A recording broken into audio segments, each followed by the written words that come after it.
Halo pemirsa, senang sekali berjumpa dengan Anda. Saya Pita Septiana yang akan menemani Anda dalam 1 jam ke depan dalam program acara kami Sorot seputar obrolan rakyat objek topik terkini. Pemirsa, sebelumnya saya ingatkan kembali kepada Anda bahwa Anda dapat menyaksikan siaran ini melalui media sosial kami di YouTube maupun di Instagram kami BMS TV Official dan juga Facebook kami Banyumas Televisi. Nah pemirsa, pada hari ini saya berada di Kelenteng Hoktek Bio Purwokerto dan dengan tema Imlek 2575 pemirsa. Dan kita juga ada narasumber kitanya spesial hari ini pemirsa untuk menjelang Imlek kita di tahun 2024 yaitu dengan Bapak Suryana. Oke, selamat pagi Bapak. Selamat pagi ya. Kita lama sekali nggak ketemu ya Bapak ya. Oke. Nah, Bapak gimana nih kabarnya nih Bapak? Dan baik, juga, alhamdulillah sehat, ya kan? Dan juga untuk kegiatan selama seminggu ini? Selama seminggu ini kita biasa rutinitas namanya Imlek kan setiap tahun kan dikatakan ritual itu sama ya. Jadi kita 1 minggu sebelum Imlek atau bulan 12 tanggal 24 Kung Celi ini 2075 kita biasa secara itu membersihkan tempat-tempat ibadah atau tempat sembahyang di kelenteng ini. Itu semua kegiatan yaitu menurunkan para sinbing yang ada di Kelenteng Hoktek Bio dan memandikan dengan air suci ya kan yang kita laksanakan oleh umat yang ada di Kota Purwokerto. Itu kita sudah laksanakan. Namun berbicara juga mengenai Imlek ini sebenarnya apa sih Pak yang diperingati dari perayaan Imlek ini? Imlek itu sebetulnya itu kita itu memperingati satu musim ya. Sembayang musim itu yaitu musim semi. Musim semi karena kami mempunyai 4 musim ya. 4 musim yang punya perlambang. Satu istilahnya musim dingin, musim panas, musim gugur, dan musim semi. Nah, kemarin pada puncaknya musim dingin ini kita bersembayang istilahnya kepada Tuhan pasti ya mengucapkan syukur karena dalam puncak musim dingin.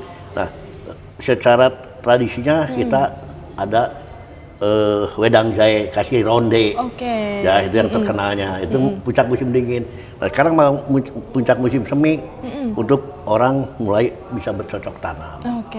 Mulai bercocok tanam kita memperingati musim semi itu perayaan Imlek yang sesungguhnya. Ya kan memperingati musim mengucapkan rasa syukur kepada Tuhan Yang Maha Esa yaitu dengan kita bisa bercocok tanam dengan baik.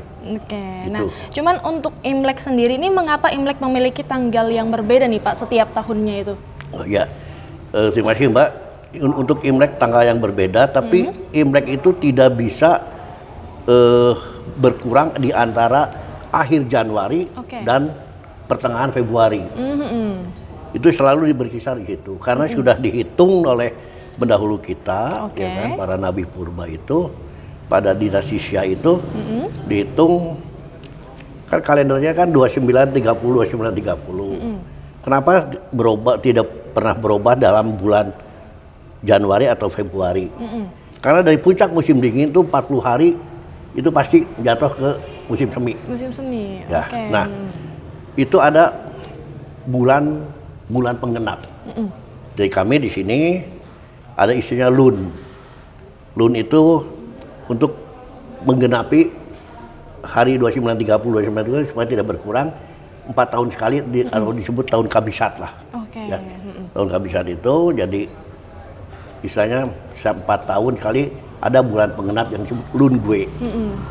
Nah ini memang berkisar antara akhir Januari atau awal Februari. Gitu. Nah juga berkaitan dengan tema kita Imlek 2575. Ini sebenarnya angka 2575 itu dari mana nih Pak? Nah itu angka 2575 itu sebetulnya gini Pak, yang harus dipahami oleh masyarakat ya kan pada khususnya umat Konghucu atau pada umumnya masyarakat etnis Tionghoa. 2575 itu perayaan satu Ciague. 2575 itu pasti ada seseorang orang besar. Ya kalau kami mengatakan itu seorang nabi. Di mana saudara kita yang lain pun tahun Masehi kan ada Yesus Kristus, ya kan? Dalam Idul Fitri tahun Hijrah ada Kangjeng Nabi Muhammad, Oke. kan seperti itu. Nah, Iya. di kami pun sama, ya kan?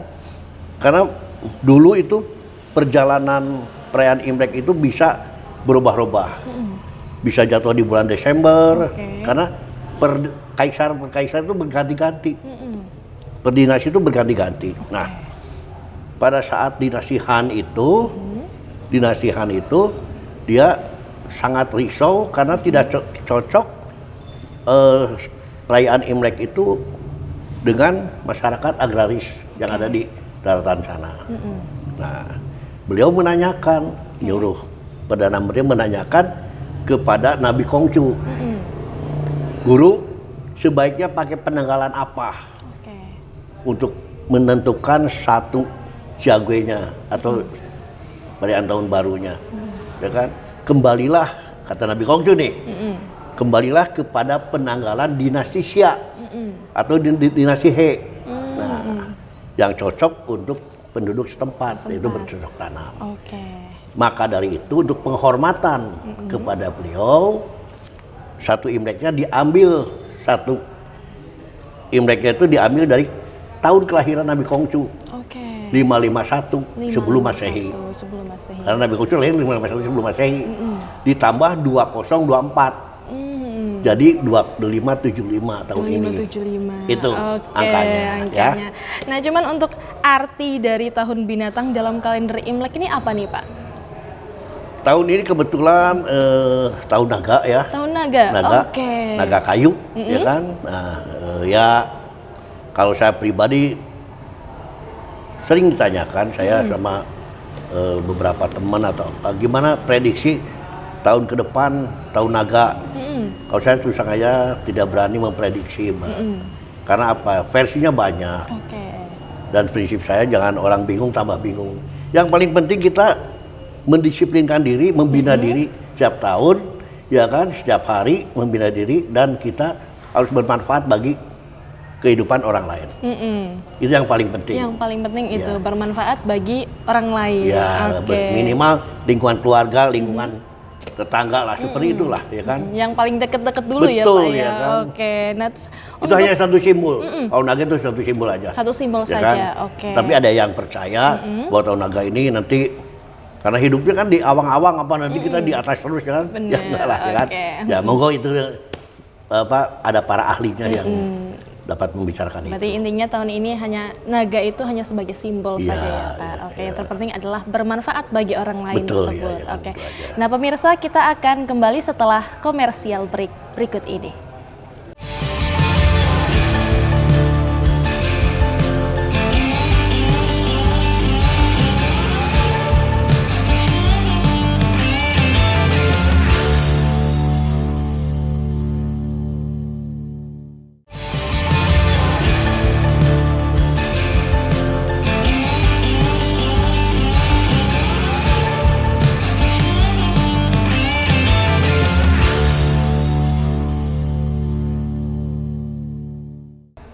Baik, terima kasih pemirsa, Anda masih menyaksikan program acara kami yaitu Sorot seputar obrolan rakyat objek topik terkini.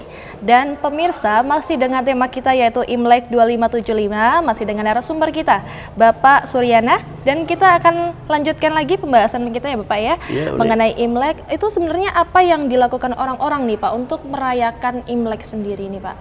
Ya, pada umumnya orang-orang yang perayaan Imlek itu khususnya umat Konghucu itu pada malam Jisisiangan atau satu minggu sebelum itu kita bersembahyang kepada Tuhan. Minimal itu bersembahyang mengantar yang ada kegiatan di Kelenteng Hoktikpe itu mengantar malaikat dapur, karena dapur itu sumber kehidupan setiap umat manusia, ya kan? Iya, Nah, benar. kita mengantar malaikat dapur yaitu Chow Kun Kong, kita bersembahyang pada jam 11 malam sampai jam 1. Kita bersembahyang mengantar beliau, ya kan? Nah, kenapa hanya Chow Kun Kong aja? Ya memang udah tugasnya, ya kan? Dan kita yakin sudah tugasnya beliau yang mencatat seluruh kegiatan-kegiatan manusia, perlakuan baik atau buruknya itu akan dilaporkan ke Dien, gitu, ya kan? Nah, itu yang dilakukan. Nah, kalau bagi umat yang lain gimana Pak? Ya kan, bukan umat Konghucu, Tapi untuk satu melaksanakan tradisi itu biasanya etnis Tionghoa pada perayaan Imlek itu minimal tuh membersihkan rumahnya. Minimal membersihkan Ya rumahnya. bersih-bersih Oke. rumah ya karena pasti ada leluhurnya lah ya kan. Oke, iya, Entah itu disembayangi atau tidak, itu minimal ya mereka itu membersihkan rumah untuk menjelang Imlek. Imlek itu. Sama kayaknya sama dengan saudara-saudara kita yang lain. Kalau mau Idul Fitri kan bersih-bersih rumah Oke. pasti kan. Minimal kalau ada tamu kan nggak kotor rumahnya.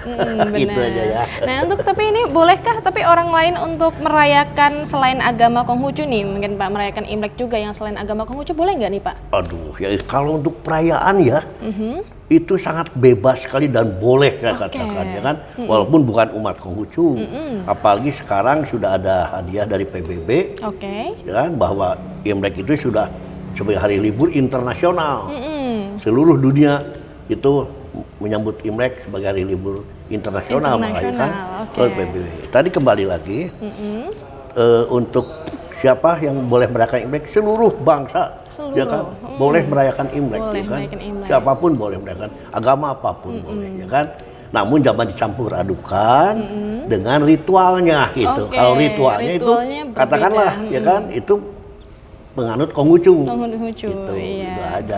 Kasihan dong nanti yang agama lain masih ikut ritual Konghucu kan nggak boleh kan Iya gitu. benar. Ya, itu aja. Dan berbeda juga ya Pak leluhurnya ya soalnya. Nah terus untuk Imlek ini kan tadi hari libur internasional ya Pak. Tapi kalau di Indonesia sendiri ini kan Imlek hari keagamaan bagi umat Konghucu nih Pak. Ini apakah termasuk libur nasional apa libur keagamaan nih? Ini yang itu kadang-kadang yang saya ingin menyampaikan, karena hadiah dari pemerintah itu memberikan hari libur sebagai hari libur nasional Oke. untuk kita ya kan, itu bukan sebagai hari libur etnis atau hari libur budaya. Pemerintah memberikan hari libur nasional itu, hari raya Imlek itu sebagai hari libur nasional bagi umat Konghucu. Ya, itu hari keagamaan. Keagamaan. Gitu, hari keagamaan. Oke. Nah, karena apa alasannya? Kalau itu sebagai hari libur sebagai hari etnis Tionghoa, kok diistimewakan banget kan etnis Tionghoa?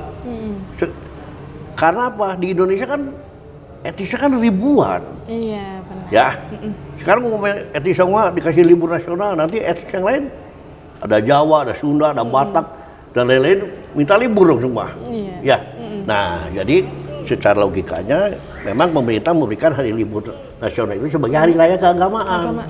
Oke. Adapun yang mau merayakan silahkan siapa aja, ya kan. Contohnya sebagai salah satu contoh yang sering saya sampaikan, hari raya Idul Fitri atau hari Nataru kemarin, ya kan. Saya bukan umat Nasrani, saya bukan umat Muslim, tapi saya ikut merayakan kemeriahan Idul Fitri, kemeriahan Natal untuk berlibur. Tapi saya tidak ikut sholat Id, Sholat Id, oke. ya atau saya tidak ikut ke Natalan di gereja, kan gitu ritualnya. Oke. Gitu Mbak. Ya. Oke. Nah, cuman untuk yang kita pelajari, apa yang maksudnya kita petik yang kita pelajari dari nilai-nilai yang dihormati dalam perayaan Imlek ini apa nih, Pak? Untuk perayaan Imlek itu istilahnya ada satu petunjuk ya kan dalam sabda Nabi Konghucu ya kan. Untuk merayakan Imlek itu ya istilahnya tidak terlalu bermewah karena ada petunjuk ya kan. Bila daripada meributkan masa sesaji dan peralatan sembahyang, lebih baik ada rasa hikmat yang benar. Karena apa? Ya kan? Mungkin saudara kita yang prasejahtera ingin merayakan Imlek, tapi kan tidak seperti yang orang mampu, ya kan? Tapi ingin merayakan, ya kita rayakan, ya kan bersama-sama. Nah, makanya pada di siangan itu atau hari persaudaraan itu, ya kan kita minimal memberi bakti sosial, memberikan kepada saudara-saudara kita yang prasejahtera, biar mereka itu ikut merayakan Imlek. Dan untuk kehormatannya, ya kan pasti kita mengucapkan syukur, ya kan kepada Tuhan Yang Maha Esa, karena 1 tahun 2574 ini kita sudah diberi nikmat yang begitu besar, luar biasa, rahmat yang tak terbilang, tak terhingga, ya kan, ucapkan syukur, ya kan. Dan pada penutupan tahun besok tanggal 9 kita akan bersembayang untuk tutup tahun 2574 menyambut tahun 2575. 2575. Tahun naga. Tahun naga Ya. ini. Gitu. Nah, terus untuk berbicara juga mengenai makna yang WD Tongdian ini yang tadi Bapak bilang, ini maknanya sebenarnya apa nih, Pak? Itu sebenarnya satu salam ya. Satu salam seperti saudara kita yang lain lah ya kan. Itu memberikan satu ucapan selamat karena kita juga dalam umat Konghucu, WD Tongdian itu sebagai salam kebajikan. Salam kebajikan. Hanya Tuhan, hanya kebajikan Tuhan berkenan. Ya kan? Saya setuju agama apapun. Hanya kebajikan yang diridhoi, ya kan? Benar. Jadi nah itu dengan kita mungkin Mbak pernah lihat atau sering melihat orang etnis Tionghoa memberikan satu penghormatan. Iya, ya benar. kan? Nah, ke umat Konghucu sampai dikatakan WD Tongdian. Nah, yang depannya menjawab Ham Yu Ite. Hanya satu kebajikan. Hanya satu kebajikan. Nah itu kita laksanakan. Kebajikan itu apa, ya kan? Nah, karena orang yang dengan sepenuh hati menjalankan kebajikan seperti tuan rumahnya Kelenteng Hoktik Bio Prokoto ini, ya kan? Hoktek Sengsin itu, Pute Censen itu, Fu-nya itu berkah. Tik itu kebajikan, ya kan? Nah, bila mana orang menjalankan kebajikan sepenuh hati, mendapatkan berkah enggak? Tentu saja. Berkah. Cuman manusia kebanyakan berkahnya itu dinilai dengan nominal uang. Ya kan, disitu nggak ngasih duit yang nggak berkebajikan, enggak. Berkah yang diturunkan oleh Tuhan itu berkah kesehatan, ya kan, melihat kerukunan rumah tangga, kakak adik sehat semua, itu satu berkah yang bagus, yang termasuk bagus. hubungan erat keluarga, dengan juga keluarga, itu dengan berkah sesama, ya kan. Rukun itu kan satu kebahagiaan yang tak ternilai. Itu satu berkah. Tapi kalau orang tidak berkebajikan, kan tidak mungkin punya teman. Kan gitu aja Mbak ya. Ya, Nah terus untuk sebenarnya apa yang dilakukan orang-orang setelah perayaan Imlek ini berakhir nih Pak? Setelah perayaan Imlek atau hari Imleknya? Boleh kalau hari pada Imleknya, ya kan, kalau kita malamnya bersembayang, hari Imleknya itu biasanya berkunjung lah kepada orang tua, ya kan, istilahnya silaturahmi, ya kan, sama. Jadi yang muda kepada yang lebih tua, untuk memberikan satu penghormatan sekaligus memohonkan maaf, ya kan, sambil mengucapkan, ya kan, Kung He Sin Si Wan Serui, itu kan seperti itu. Nah, itu dilakukan oleh semua keluarga. Nah, dalam tanda petik itu semua keluarga, bukan hanya orang Konghucu, etnis semua melakukan. Cuman sekarang dimodifikasi. Ada yang di rumah makan kumpulnya, ya kan. Kalau dulu enggak, dulu ada rumah besar, rumah orang tua, rumah leluhur. Jadi status sosial yang paling tua itu sangat dihormati sekali. Walaupun maaf, status sosialnya kurang mapan, tapi dia sangat dihormati oleh adik-adiknya yang sudah mapan. Nah di situ berkumpul dan biasanya makan bersama gitu, sambil memperkenalkan. Bisa keponakan-keponakan atau saudara-saudara yang jauh. Nah sekarang kan sudah terdegradasi tradisi itu, ya kan? Lewat WA aja lah, ya kan? Padahal kan yang paling penting kan fisik. Kalau orang tua kan pengen ketemu, rindu kan, jangan video call dong, ya kan? Ya kan? Wah, Kyonghi, ya kan? Cuman lewat karena sibuk. Karena sibuk itu benar. Maaf nih ya, saya sampaikan. Anak sekarang itu sebetulnya sangat dimudahkan sekali. Sibuk mana pada saat orang tua kita dulu ngurus kita tanpa pembantu, anaknya banyak. Tapi dia masih mampu membagi waktu untuk berziarah ke makam leluhur, ya, untuk itu. Tapi sekarang ya, kalau di Jakarta dan di luar kota, ya itu tidak terkait hanya perayaan Imlek aja, apapun yang harusnya datang fisik, ya kan, cuma video call aja, ya kan. Padahal seorang tua itu sangat rindu akan kehadiran anak cucunya, ya. Benar. Ya kan? Padahal yang penting itu bertemu ya, Pak ya, bertemu. Itu yang pentingkan dalam perayaan Imlek itu. Oke, Ya. nah kita akan membahas lebih lanjut ya Pak Oke, mengenai tema iya. kita Imlek. Nah cuman pemirsa jangan kemana-mana, kita akan masih membahas tema kita Imlek ini bersama dengan Bapak Suryana. Oleh karena itu pemirsa jangan kemana-mana, tetap di Banyumas Televisi.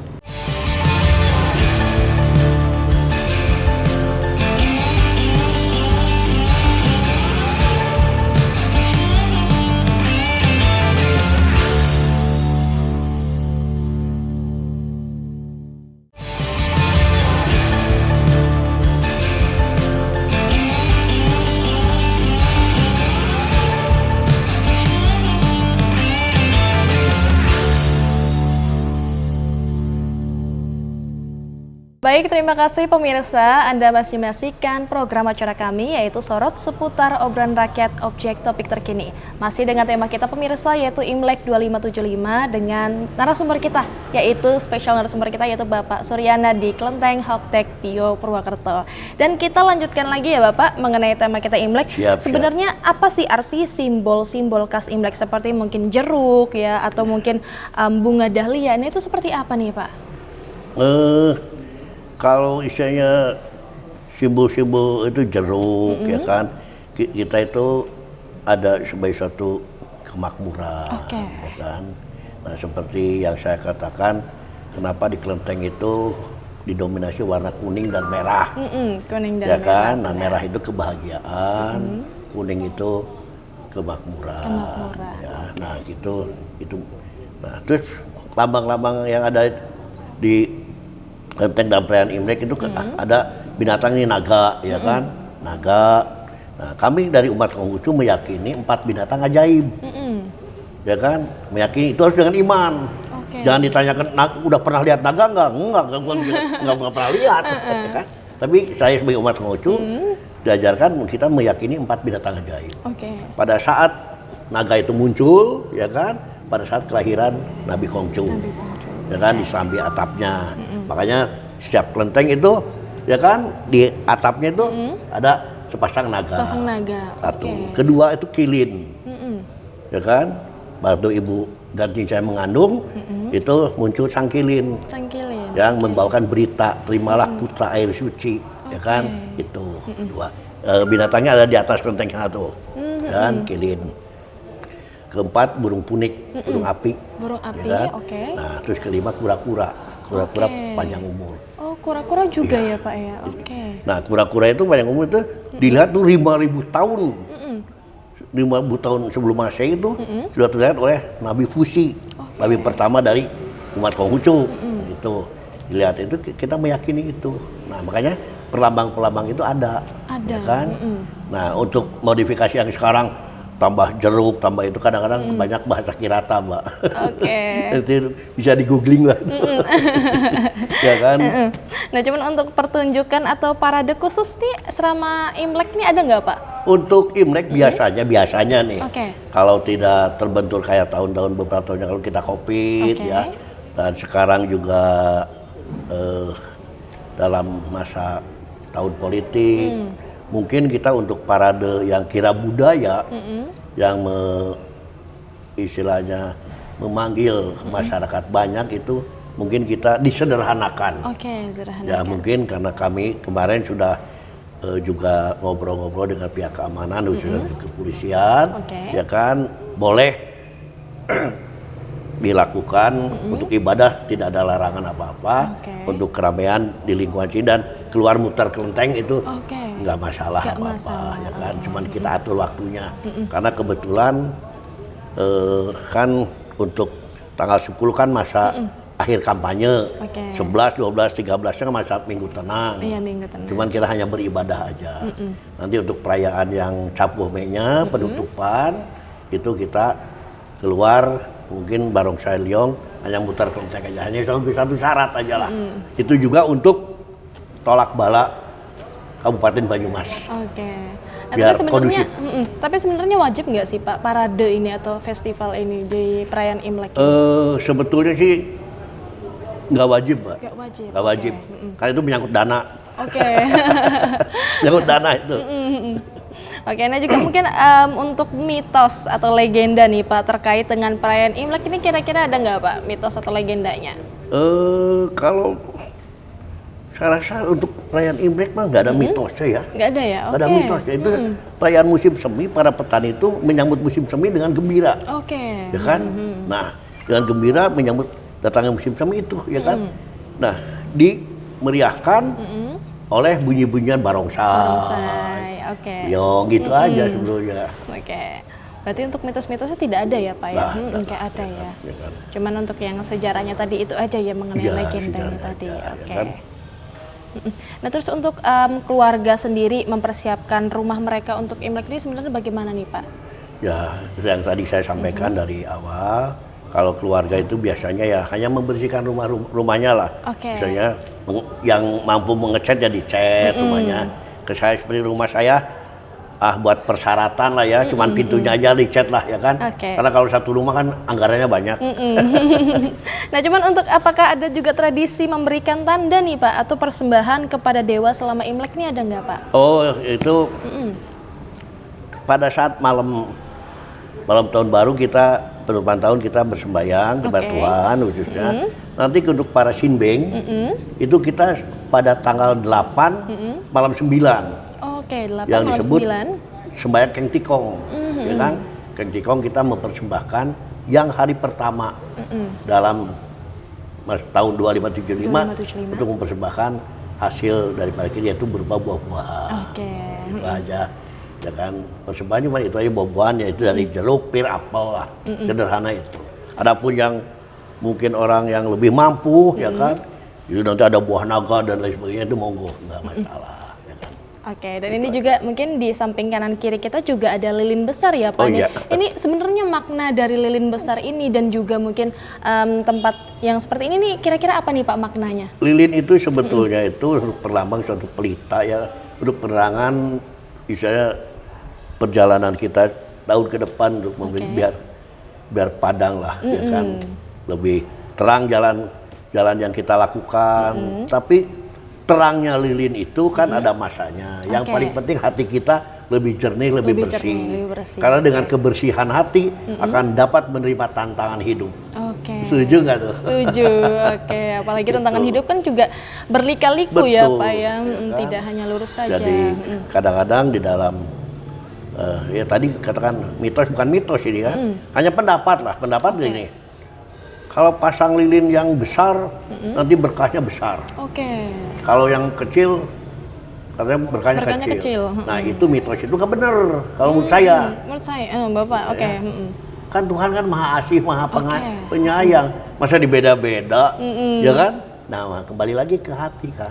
Kalau dengan keikhlasan walaupun lilinnya mungkin satu jari, tapi ikhlas kita bersembahyang dengan rasa hikmat, memohon kepada yang kuasa, yang memiliki kehidupan, itu pasti akan dikabulkan. Benar. Tapi walaupun lilinnya segede tiang ini, ya kan, tiang ini kan, tapi dengan tidak keikhlasan dengan Atau mungkin hanya ikut-ikutan Isinya saja ria. gitu supaya ria, supaya ya kelihatan kan? besar Ya gitu kan? lilinnya Ya gitu. kan? Mungkin jadi kalau berkah Tuhan itu diturunkan di segala penjuru, ya kan, dan tidak pernah istilahnya memilah-milah karena Tuhan itu tegak abadi. Oke, balik lagi ke hati ya Pak ya. Oke, hati yang ikhlas gitu. Oke, luar biasa sekali. Dan pemirsa, kita masih ada satu segmen lagi untuk membahas tema kita hari Imlek 2575. Oleh karena itu pemirsa, jangan kemana-mana, tetap di Banyumas Televisi.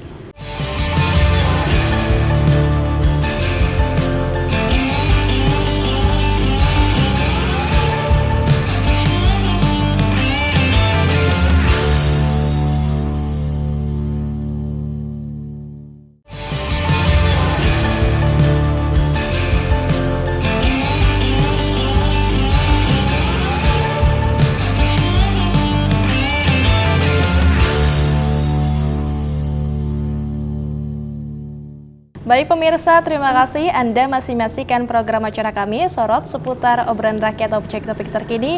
Masih dengan tema kita pemirsa yaitu Imlek 2575 dan dengan narasumber spesial kita yaitu Bapak Suryana di tempat Kelenteng Hoktek Bio Purwokerto. Oke pemirsa, kita akan masih membahas lagi tema kita. Kita lanjutkan ya Bapak untuk membahas tema kita. Nah ini mungkin tadi kan kita udah membahas untuk parade atau festival nih Bapak di mungkin sekitaran di Purwokerto ini. Nah tapi untuk misalnya festival khusus yang terkait dengan Imlek di tempat-tempat tertentu di seluruh dunia ini seperti apa nih Bapak?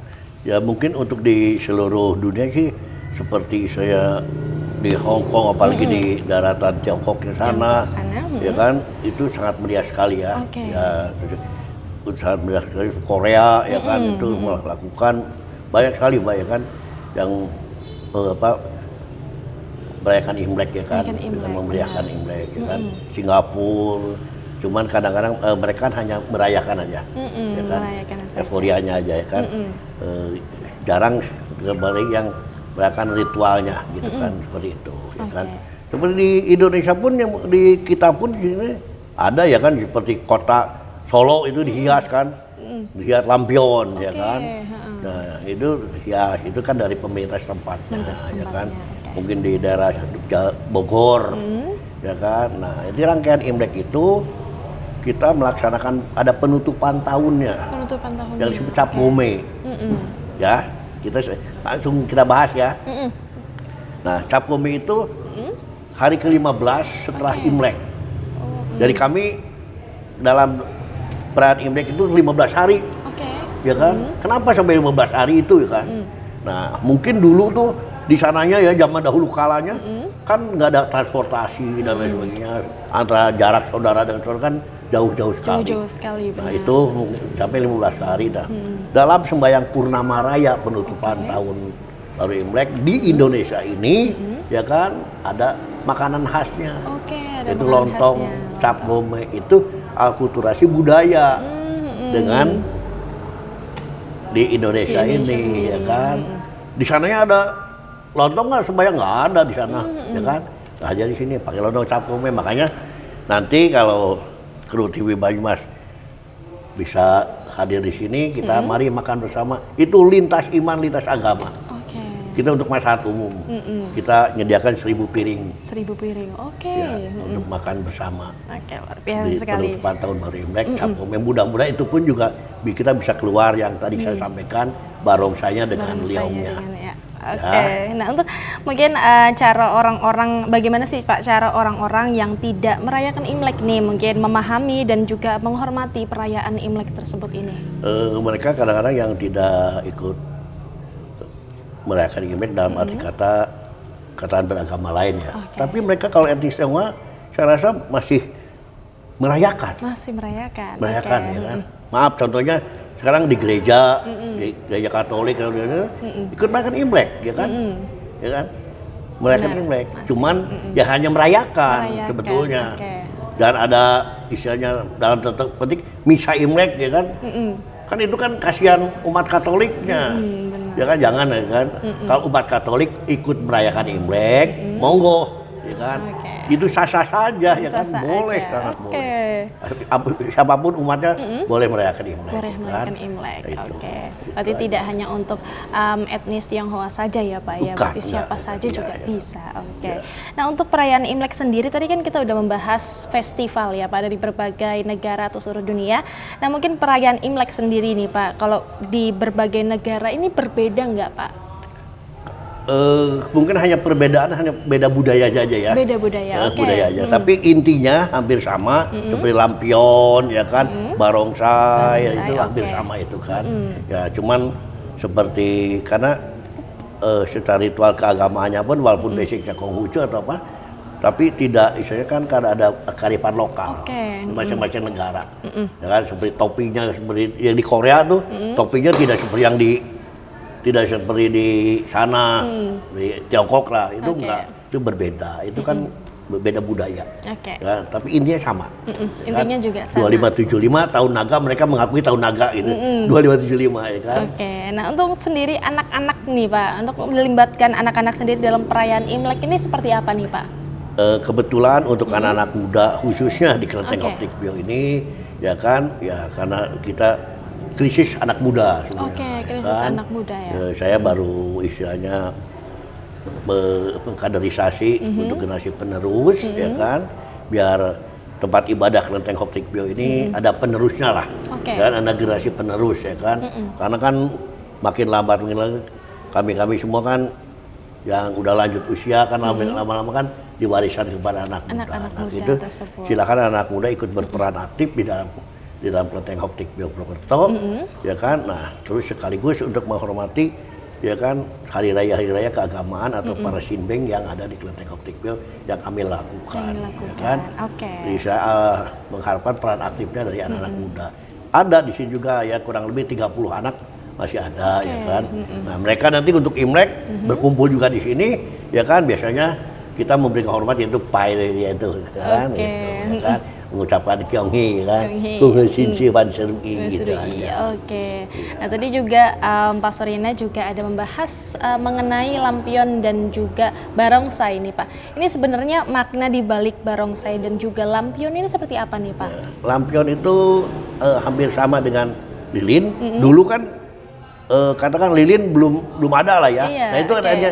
ada lampion dari nggak pakai sekarang pakai listrik kan. Dulu kan pakai itu kayak ting gitu loh. Oke, yang kayak tinggi Kayak ya. orang ronda lah. Suka lihat film kungfu nggak? Iya, Nah, itu kan kayak untuk ronda, Oke, ngeronda, muter si kamling. Dan itu bawa ting itu kan. Tingnya Nah itu. itu lampion dimodifikasi jadi lampion. Menjadi lampion. Untuk penerangan, untuk kita jalan dan terang ya kan. Oke. Dengan kemajuan teknologi dan zaman ganti baterai, Oke, kan gitu. iya benar. Itu aja maknanya. Itu aja, Dan oke. penerangan kan. Dan kita logikanya ya buat jalan kita Penerang juga penerang ya, lah Pak. ya, ya kan.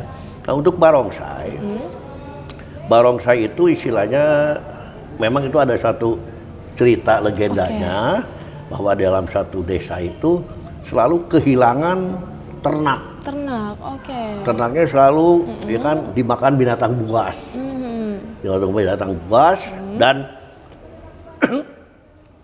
binatang buas dengan mereka pemikiran pada saat itu pasti harimau kan. Iya benar. Binatang buas kan Harimau. raja hutan kan harimau ya, pasti macan harimau, ya kan. macan, Nah, benar. jadi bikin duplikasinya.